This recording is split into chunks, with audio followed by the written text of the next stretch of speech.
Hello everyone, welcome into my class. और अभी हमारा अपकमिंग टॉपिक जो है आज का अकाउंटिंग टर्म्स का, जो हम पिछली कई क्लासेस से पढ़ते आ रहे हैं, उसमें अगले हमारे 4 टॉपिक हैं। Income, profit, gain and loss. आज हम इन चारों को स्टडी करेंगे। फर्स्ट है आपका इनकम।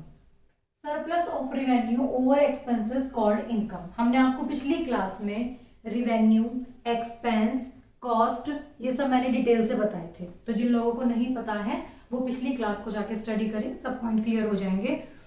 तो रिवेन्यू क्या, जो भी हमारी ऑपरेटिंग और नॉन ऑपरेटिंग एक्टिविटीज से हमें बिजनेस में इनकम होती है, जो पैसा आता है हमारे पास, वो कहलाता है रिवेन्यू। और उसमें से जो हम सारे खर्च जो हमने किए हैं उनके लिए, उन एक्टिविटीज से इनकम जनरेट करने के लिए जितने सारे एक्सपेंस हमने किए हैं, उन सबको डिडक्ट करके जो हमारे पास बचता है वो कहलाती है इनकम। रिवेन्यू से एक्सपेंस जब हम डिडक्ट कर देते हैं तो जो हमारे पास बचता है वो कहलाती है इनकम। बिल्कुल सिंपल है, इसमें तो कोई ऐसा कुछ है नहीं कि जो आपको समझना है। नेक्स्ट है profit. This is differ from income. Excess of total revenues over total expenses during an accounting period. जब हम अपनी किसी भी अकाउंटिंग पीरियड के टोटल रिवेन्यूज को मिलाकर उसमें से सारे खर्चे जो हमारे पूरे अकाउंटिंग पीरियड में हुए हैं उनको डिडक्ट करके फाइनल रिजल्ट निकालते हैं, वो कहलाता है आपका प्रॉफिट।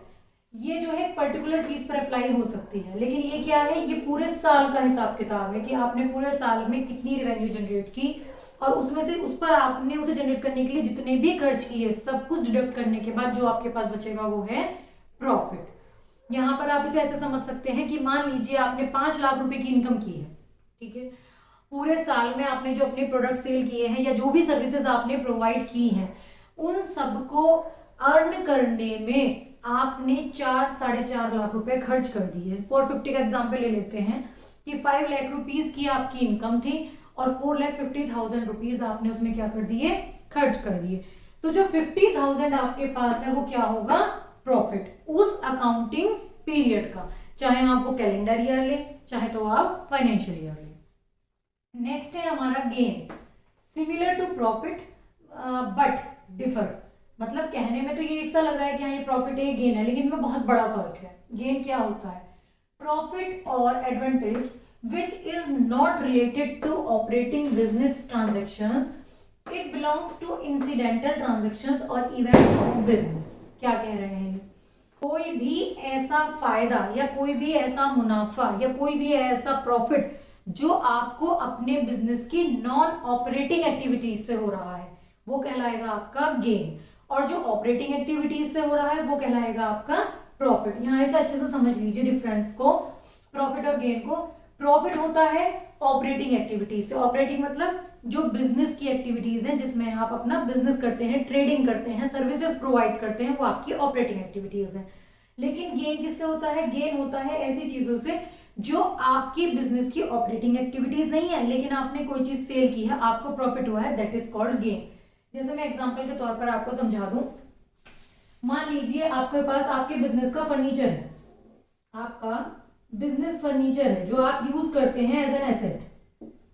बिजनेस फर्नीचर, मान लीजिए आपने ऑफिस का फर्नीचर चेंज किया है अपने, तो बिजनेस के ऑफिस का फर्नीचर है ये 50,000 का, ठीक। अब इस 50,000 रुपए के फर्नीचर को, मान लीजिए इस बिजनेस की इस फर्नीचर की जो कीमत थी जब हमने खरीदा था तब 50,000 थी। अब आपने इसे आफ्टर 4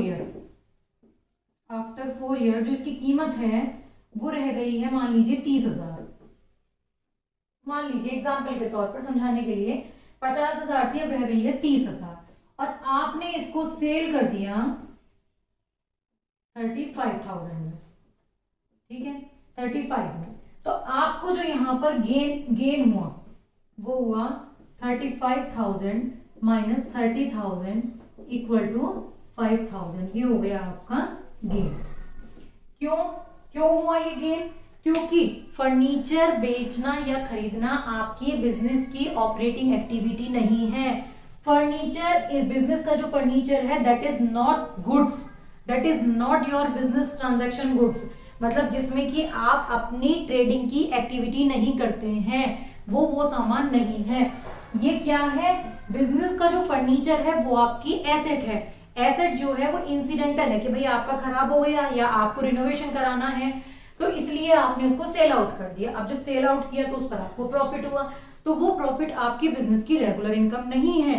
रेगुलर इनकम कौन सी होती है, तो उस पर जो बेनिफिट होता है वो कहलाता है प्रॉफिट। लेकिन जो नॉन ऑपरेटिंग एक्टिविटीज से कभी कभी हमें बेनिफिट होते हैं, मान लीजिए हमने कोई मशीन बेच दी है अपनी कि वो उसकी वर्किंग कैपेसिटी कम हो गई थी, तो वो हमारा गेन होगा। तो कोई भी ऐसी रिसिप्ट्स, मैंने आपको समझाया था रिसिप्ट्स वाली क्लास में बताया था, कैपिटल रिसिप्ट, रिवेन्यू रिसिप्ट। ऐसे ही मैंने आपको बताया था कैपिटल एक्सपेंडिचर, रिवेन्यू एक्सपेंडिचर। तो बस ऐसा ही यहाँ पर है प्रॉफिट और गेन। कैपिटल रिसिप्ट्स पर जो हमें प्रॉफिट होता है, जो रिसिप्ट हमारी कैपिटल नेचर की होती है उन पर जो हमें प्रॉफिट होता है, दैट इज कॉल्ड गेन। तो आई थिंक क्लियर हो गया होगा कि प्रॉफिट जो होता है वो नॉर्मल बिजनेस एक्टिविटीज में होता है, और गेन जो होता है वो नॉन ऑपरेटिंग एक्टिविटीज से जो इंसिडेंटल होती है, जो कभी कभी होती है, जो आपका मेन जिसमें आप बिजनेस नहीं करते हैं, तो वो उससे जो आपको बेनिफिट होता है वो कहलाता है गेन। नेक्स्ट लास्ट है हमारा loss. Firstly excess of expenses over revenue. Loss वैसे तो सभी को पता है कि भाई आपने जो है खर्च ज्यादा कर दिए हैं, तो जितना एक्स्ट्रा लग गया है वो आपका नुकसान है, ठीक। लेकिन यहाँ पर भी लॉस की बात करें तो लॉस को दो नजरों से देखा जा सकता है, दो पॉइंट ऑफ व्यू है उसे देखने के। क्या, firstly excess of expenses over revenue, मतलब क्या कि अगर आपके जो एक्सपेंसेस हैं वो आपकी रिवेन्यू से ज्यादा हो जाए, कि आपने जो एक्सपेंस किए हैं मान लीजिए वो 10 लाख रुपए के हैं, और आपके पास जो रिटर्न में रिवेन्यू आई है जो आपकी बिजनेस एक्टिविटीज से या नॉन बिजनेस एक्टिविटीज से जितना भी आपने अर्न किया है वो आपका 8 लाख है, तो आपको 2 लाख रुपए का लॉस हो गया, क्योंकि आपके एक्सपेंस जो है वो आपके रिवेन्यू से ज्यादा हो गए। बहुत नॉर्मल बात है। Secondly, some activity from which firm receives no benefits. कुछ ऐसे लॉसेस होते हैं जो रिवेन्यू अर्न करने के लिए तो होते ही नहीं है। भाई हमने 10 लाख रुपए के एक्सपेंस किए गुड्स परचेस करने में, उसको मैन्युफैक्चर करने में, पूरा मतलब उसको जो है फिनिश्ड कंडीशन में लाने के लिए हमने जो है एक्सपेंस किए हैं, उसके बाद उसको हमने सेल करने के लिए खर्च किए हैं, तो वो तो हो गए हमारे रिवेन्यू जनरेट करने वाले एक्सपेंसेस। तो उसमें हमारी रिवेन्यू कम आई, एक्सपेंसेस ज्यादा है, एक लॉस तो हो गया वो।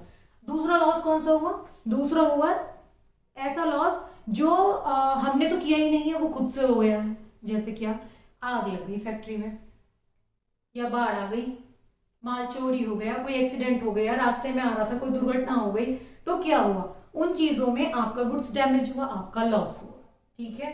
तो कुछ लॉसेस ऐसे होते हैं जो कि हमें बेनिफिट रिसीव करने के लिए नहीं होते हैं, मतलब वो अचानक से हो जाते हैं जिसमें हमारा अपना कोई रोल नहीं होता है, ठीक है। आई थिंक ये आपको क्लियर हो गए होंगे, income, profit, gain and loss. आज के लिए बस इतना ही, और बाकी की कुछ एक या दो शायद क्लास और होंगी, या शायद 3 भी हो सकती हैं हमारी अभी इसकी अकाउंटिंग टर्म्स की। उसके बाद हम फिर कुछ नया शुरू करेंगे। Okay students, thank you so much.